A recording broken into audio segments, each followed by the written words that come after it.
bienvenue à tous, c'est InfoSoir. Voici les titres de ce jeudi. Le projet de loi de finances 2020 au menu du Conseil du gouvernement. Le texte qui comporte un volet social important prévoit la hausse du budget consacré aux régions, un taux de croissance de 3,7 et un déficit budgétaire de 3%. La 4e commission de l'Assemblée générale de l'ONU réitère le soutien au processus politique visant le règlement de la question du Sahara marocain. La résolution adoptée hier appelle l'ensemble des parties à coopérer pleinement avec le secrétaire général de l'ONU. C'est la journée mondiale du don d'organes ce jeudi, l'occasion de parler d'un geste qui peut sauver des vies. Partagé entre crainte et réticence, les Marocains sont très peu nombreux à franchir le pas. Pourtant, cette pratique est encouragée par les autorités religieuses et sanitaires. La photographie investit plusieurs lieux emblématiques de Marrakech. La ville ocre va vivre au rythme d'un nouveau rendez-vous artistique qui dépasse les frontières à la fois culturelles et géographiques. Les rencontres de la photographie, un événement à découvrir à la fin de cette édition dans la chronique de Samia Harris. Madame, Monsieur, bonsoir. Fraîchement restructurée, la nouvelle équipe gouvernementale a tenu ce jeudi son premier conseil, une réunion consacrée au projet de loi de finances 2020 et au texte qui l'accompagne, les premières prévisions du PLF qui sera présenté devant les deux chambres du Parlement lundi, prévoit notamment un taux de croissance de 3,7 et un déficit budgétaire de 3%. Les développements dans ce reportage d'Abdelhamid El Morabit et Mustafa Saïdouni, le récit est de Mamadou Diaye.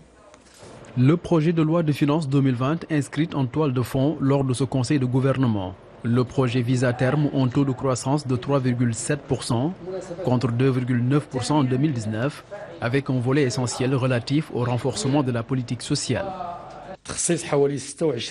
Consacrer 26 milliards de dirhams au pouvoir d'achat des plus démunis, y compris la classe moyenne, à travers le dialogue social, constitue une des priorités les plus importantes. Le budget prévoit une hausse de l'enveloppe allouée aux régions. Celle-ci passera de 8 milliards 500 millions de dirhams en 2019 à un peu plus de 9 milliards en 2020. Le Conseil de gouvernement a également examiné les textes devant accompagner le projet de loi, des textes relatifs aux emprunts internes et le recours à l'investissement étranger. Nous avons l'ambition d'insuffler une nouvelle dynamique à l'investissement. Tous les pays qui se sont développés à travers le monde l'ont été grâce à l'investissement, qu'il soit interne ou externe. Il faut un climat propice pour encourager l'investissement. Le projet de loi de finances s'appuie sur une approche basée sur le résultat. Il prévoit ainsi une nette amélioration de la qualité du service public, surtout dans les secteurs de l'éducation et de la santé, avec la création de nouveaux postes budgétaires qui dépasseraient les 28 000.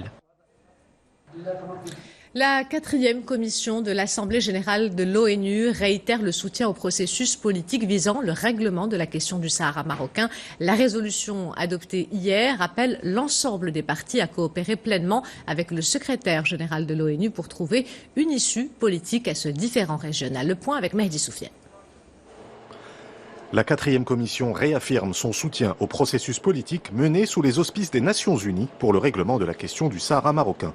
La résolution adoptée hier appuie le processus basé sur les résolutions du Conseil de sécurité depuis 2007 en vue de parvenir à une solution politique juste, durable et mutuellement acceptable.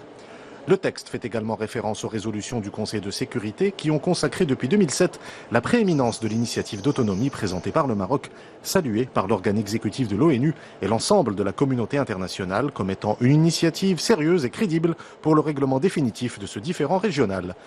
Le texte soutient également les recommandations des résolutions 2440 et 2468 adoptées respectivement en octobre 2018 et avril 2019 par le Conseil de sécurité qui appellent à faire des progrès dans la recherche d'une solution politique, réaliste, pragmatique, durable et basée sur le compromis. Hier, devant la 4e commission de l'ONU, l'ambassadeur représentant permanent du Maroc auprès des Nations Unies, Omar Hilal, a rappelé que l'initiative marocaine d'autonomie est l'unique et seule solution à la question du Sahara marocain. Omar Hilal a également dénoncé les violations des droits de l'homme dans les camps de Tindouf. Il a aussi rappelé l'essor politique, économique et social des provinces du sud du royaume grâce aux investissements réalisés par le Maroc. Et c'est dans ce contexte que l'ex-dirigeant du Front de libération nationale algérien, Ammar Saadani, a tenu des propos très explicites. C'est la première fois qu'un responsable politique algérien s'exprime aussi ouvertement sur la marocanité du Sahara et affiche clairement sa position dans une longue interview accordée ce jeudi aux médias algériens TSA, tout sur l'Algérie. L'ancien dirigeant du FLN algérien a déclaré, je cite, « Je considère que le Sahara est marocain et rien d'autre. Le Sahara a été enlevé au Maroc au Congrès de Berlin. Aussi, je pense que l'Algérie a versé pendant 50 ans des sommes faramineuses à ce qui est appelé le Polisario et cette organisation n'a rien fait et n'est pas parvenue à sortir de l'impasse. » Fin de citation. Le Premier ministre britannique Boris Johnson et le président de la Commission européenne Jean-Claude Juncker ont annoncé qu'un accord de sortie dans le cadre du Brexit a été trouvé ce jeudi. Approuvé par les 27, le texte doit désormais être voté par le Parlement britannique samedi. Mais il paraît presque improbable qu'il soit adopté. Les députés travaillistes et les unionistes nord-irlandais ont annoncé leur intention de rejeter l'accord. Il s'agit du deuxième accord trouvé entre Londres et Bruxelles pour mettre en œuvre le résultat du référendum britannique de juin 2016. Le premier, négocié par Theresa May, avait été rejeté à 3 reprises, un échec qui avait entraîné la chute de l'ex-première ministre. Retour à l'actualité nationale avec l'épineuse question de l'avortement. 3 ans après son adoption en Conseil de gouvernement, le projet de loi sur l'avortement est toujours bloqué dans le circuit législatif. En attendant l'aboutissement de cette réforme, ce sont 600 à 800 actes d'interruption de grossesse non désirés qui sont pratiqués chaque jour clandestinement, selon les chiffres de l'Association marocaine de lutte contre les avortements clandestins. Pour aborder ce sujet polémique, les jeunes ont ouvert un débat sur la question.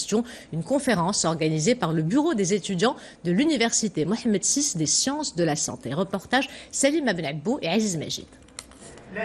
Personne ne s'attendait à voir un amphithéâtre aussi plein, preuve s'il en est que la question intéresse tout le monde, quelles que soient les positions. Face aux près du millier de jeunes présents hier après-midi, des politiques, chefs de parti, ex-ministres, chercheurs, médecins, écrivains, invités à débattre sur la question de l'avortement. Doit-il être dépénalisé? Si oui, sous quelles conditions? Pour certains, la réponse est évidente. Il est vraiment temps qu'on se solidarise pour que ces lois changent. Je pense déjà que le plus important et la plus grande victoire aujourd'hui qu'on ait eu, c'est d'avoir créé le débat. On voulait un débat et on l'a eu. Et un débat aujourd'hui que s'approprient aussi les étudiants. Aujourd'hui, on est dans une université, il y a plusieurs grandes écoles qui sont partenaires, plusieurs étudiants de différentes perspectives qui sont venus, qui nous ont écoutés, qui ont parlé. Pour moi, c'est déjà énorme. Je suis là pour défendre les libertés individuelles et contredire certaines idées, certaines voix qui estiment que le référentiel religieux et les valeurs religieuses interdisent absolument l'avortement.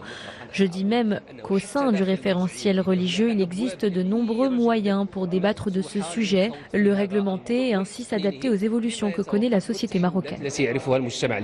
L'une des choses qui fait que ces institutions ne sont pas au niveau des attentes du peuple, c'est justement le fait que le peuple et la jeunesse, en particulier les intellectuels, ceux qui portent l'opinion dans notre pays, n'investissent pas ces institutions, de la commune jusqu'au Parlement. À l'origine de ce débat, une dizaine d'universitaires, médecins de demain, membres du bureau des étudiants de l'université Mohamed VI des sciences de la santé. Hajar Souni, qui, si vous voulez, réouvert le débat sur l'avortement, sur les libertés sexuelles, sur les libertés individuelles, et parce que c'est un sujet qui nous concerne, nous, Marocains et Marocaines de demain. Et du coup, on a pensé à faire un grand débat pour savoir ce que pensent les jeunes. Est-ce qu'ils sont pour, est-ce qu'ils sont contre les libertés individuelles, est-ce qu'ils sont pour, est-ce qu'ils sont contre l'avortement. Et je pense que ce débat, il permettra à la société civile, il permettra aux partis politiques, il permettra à pas mal de personnes de savoir ce qu'on pense. Faut-il dépénaliser l'avortement? Si oui, sous quelles conditions? La question dans la salle divise et c'est justement tout l'intérêt d'en avoir parlé ouvertement hier après-midi. Quelle est votre position sur cette question? Dans un cas de viol, dans des malformations, dans des problèmes pour la femme, ça devrait même pas être... c'est à la femme de décider évidemment. Il doit même pas y avoir de débat. Après pour le reste, je ne saurais pas vraiment me positionner. Je suis pour l'avortement. Dans certains cas, en revanche, un couple marié qui souhaite avorter, je suis plutôt contre. Pour moi, la religion l'emporte, c'est un péché. Je suis pour l'avortement, mais que ça soit pas anarchique. La femme ne peut pas vivre avec cet enfant, ne peut pas fonder une famille sans père. là, je pense qu'elle doit avorter. Aujourd'hui, l'avortement est permis seulement lorsque la santé de la mère est en danger. Selon Shafiq Shraibi, gynécologue, infatigable militant contre les avortements clandestins, estimé à 800 par jour avec tous les risques que cela implique, hémorragie, infection, voire même décès, il suffirait de modifier légèrement l'article 453 du Code pénal pour éviter tous ces drames. Il faut comprendre cette santé telle qu'elle est définie par l'OMS. La santé est un état de bien-être physique, psychologique et social. Donc si cette femme, par sa grossesse, est menacée dans une de ces trois composantes, on peut être en droit de pratiquer un avortement dans les règles de l'art. Force est de constater qu'une telle rencontre après la condamnation de Hajar Reissouni s'imposait. Les étudiants ont d'ailleurs, comble du hasard, appris sa libération quelques minutes avant d'entrer dans la salle. La grâce royale accordée par Sa Majesté le roi Mohammed VI a suscité les applaudissements d'une jeunesse vraisemblablement ouverte au dialogue.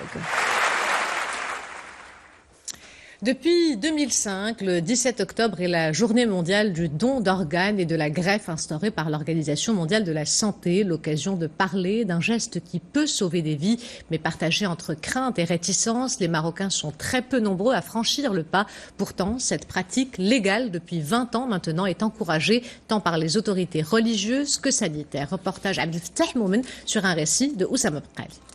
Souad Moussaoui, vétérinaire de profession, est décidé et déterminé. Il est au tribunal de première instance de Casablanca pour s'inscrire au registre national des donneurs d'organes. Convaincu par sa démarche, elle sait que son geste sauvera plusieurs vies. Le nombre d'hémodialysés au Maroc augmente, les besoins de reins, de foie, de cornée augmentent, mais personne ne donne. Au Maroc, la loi numéro 1698 encadrant le don, le prélèvement et la transplantation d'organes offre deux possibilités. Donner à sa mort, à toute personne dans le besoin, ou de son vivant, à condition d'être majeur, en bonne santé et avoir un lien familial avec le receveur. La loi autorise le père, la mère, le fils, la fille, le frère et la sœur, l'oncle et la tante, le cousin et la cousine germaine, ainsi que le conjoint, tant que la relation a duré plus d'1 an. Pour les personnes malades, ayant des organes défaillants, la transplantation constitue la seule chance de survie. Et ces personnes souffrent, ainsi que leurs familles, chaque jour. Au Maroc, le greffon le plus demandé est sans conteste le rein. Avec 30 000 personnes hémodialysées et à peine 600 reins greffés depuis 1985, cette demande est la plus importante. Elle est estimée à près de 17 000 demandeurs selon l'association Rein Maroc. La greffe provenant de personnes en état de mort cérébrale, bien moins connue que la transplantation apparentée, n'a été depuis sa légalisation en 2010 pratiquée que 35 fois. Le don d'organes dont il va également être question dans la chronique de Samia Halissi. Samia, bonsoir. Bonsoir. Alors vous nous présentez ce soir un film qui raconte une histoire plutôt tragique. Et oui, on commence Ihsan ce soir, une fois n'est pas coutume, par un sujet qui n'est pas très léger. En cette journée mondiale du don d'organes et de la greffe, des milliers de patients subissent toujours, comme on vient de le voir, l'angoisse de l'attente d'un organe. Et c'est le sujet du nouveau film d'Abdelhai Al-Iraqi qui est diffusé ce soir sur notre antenne. Qalb Karim, je vous propose de voir un petit extrait.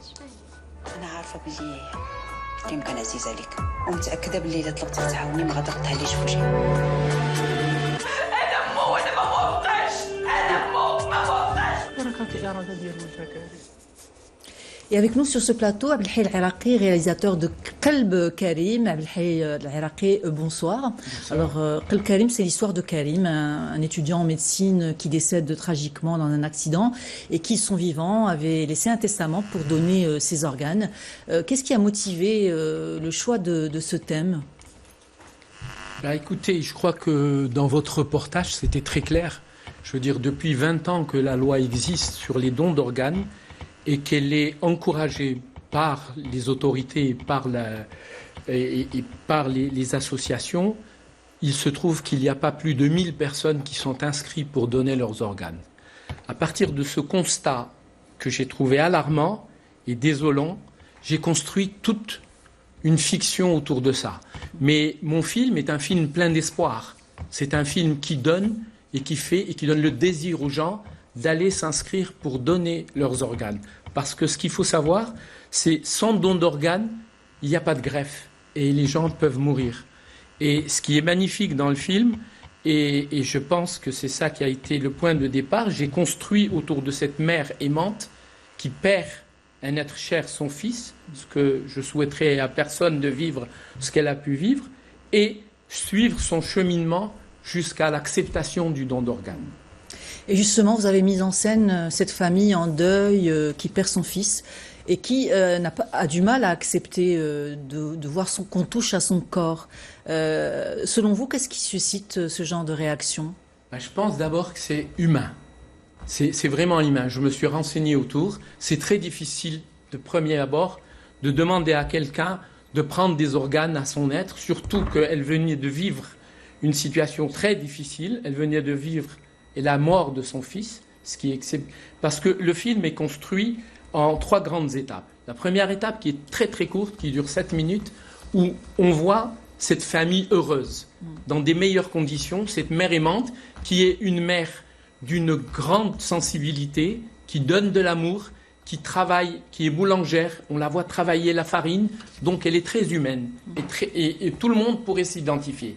Et en 7 minutes, arrive un climax qui fait que cet enfant qu'elle a, ce désir qu'elle avait en lui, qui est un enfant exceptionnel, je l'ai montré, étudiant en médecine, donnant de l'amour autour de lui, disparaît d'un jour à l'autre. Et il se trouve que ni sa famille, ni personne n'était au courant qu'il s'était inscrit, il venait juste de s'inscrire au tribunal pour donner ses organes en cas d'accident.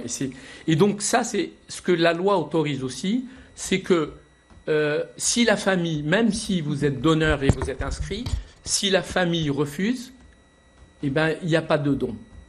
Mais comme il était élevé dans une famille qui respecte le droit à la parole, qui respecte l'autre, ils ont été obligés de respecter sa volonté contre leur volonté. Et ce qui m'a intéressé, c'est ce cheminement, pour que les gens puissent comprendre, parce qu'il était très facile de partir de quelqu'un qui peut, dès le départ, accepter ce don d'organes. Moi, ce qui m'intéressait, c'est de montrer humainement une femme qui est moderne, sur laquelle on pourrait s'identifier, qui, quand elle est touchée dans sa chair, elle perd de son humanité, elle perd de sa modernité. Le moins qu'on puisse dire, c'est que vous avez vraiment la fibre sociale. Il y a eu Ali qui parlait d'autisme, il y a eu Maqtou' Min Shajara qui parle d'héritage et de parité homme-femme. Est-ce que c'est une volonté pour vous d'interpeller, de faire réfléchir sur des problématiques qui vous touchent ? Absolument. Je considère que, notamment pour la télévision, quand je travaille pour la télévision, je considère que nous, créateurs intellectuels, on se doit être des réveilleurs de conscience. Et par la caméra, ou les écrivains, ou les poètes, par le stylo, toucher là où ça fait mal, là où le bas blesse.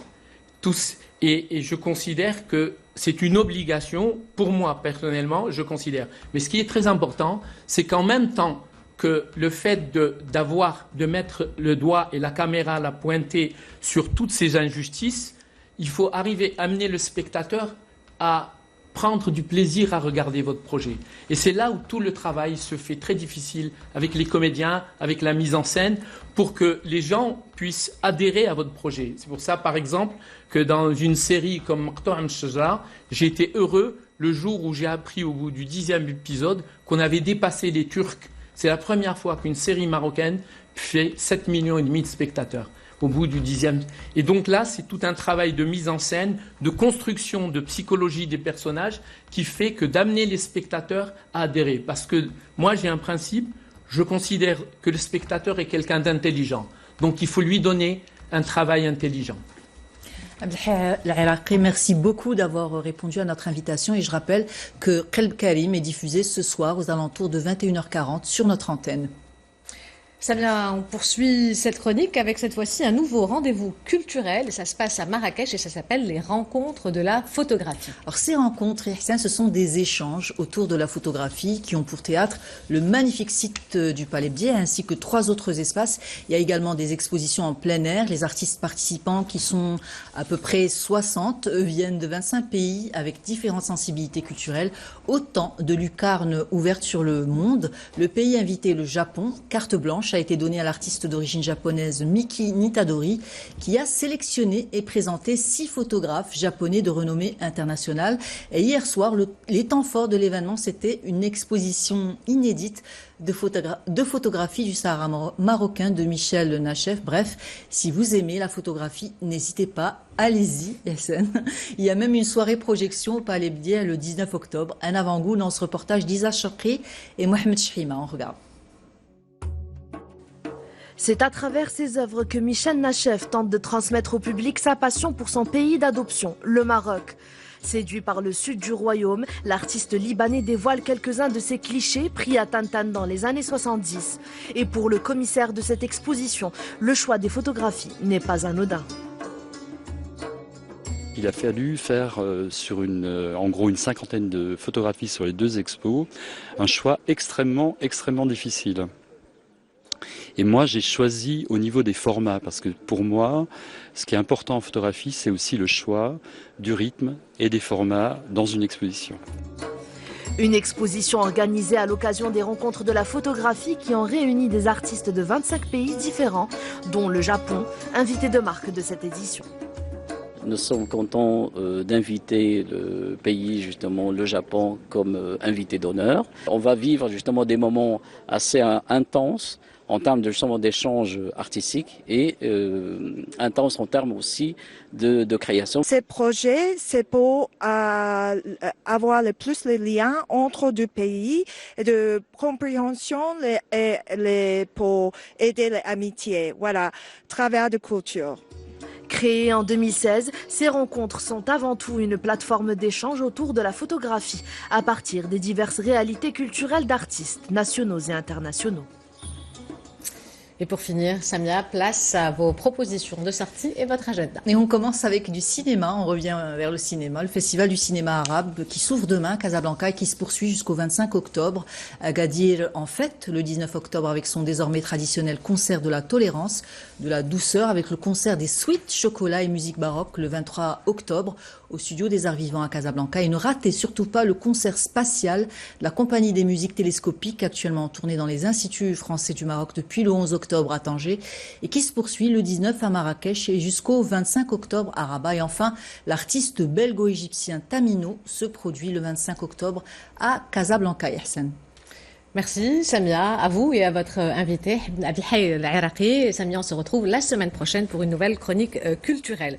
Avant de nous quitter, je vous rappelle l'une des principales informations de ce journal, ces propos très explicites de l'ex-dirigeant du Front de Libération Nationale algérien, Ammar Sadani. C'est la première fois qu'un responsable politique algérien s'exprime aussi ouvertement sur la marocanité du Sahara et affiche clairement sa position. Dans une longue interview accordée ce jeudi aux médias algériens TSA, tout sur l'Algérie, l'ancien dirigeant du FLN algérien a déclaré, je cite, « Je considère que le Sahara est marocain et rien d'autre. Le Sahara a été enlevé au Maroc au Congrès de Berlin. Aussi, je pense que l'Algérie a versé pendant 50 ans des sommes faramineuses à ce qui est appelé le Polisario et cette organisation n'a rien fait et n'est pas parvenue à sortir de l'impasse. » Fin de citation.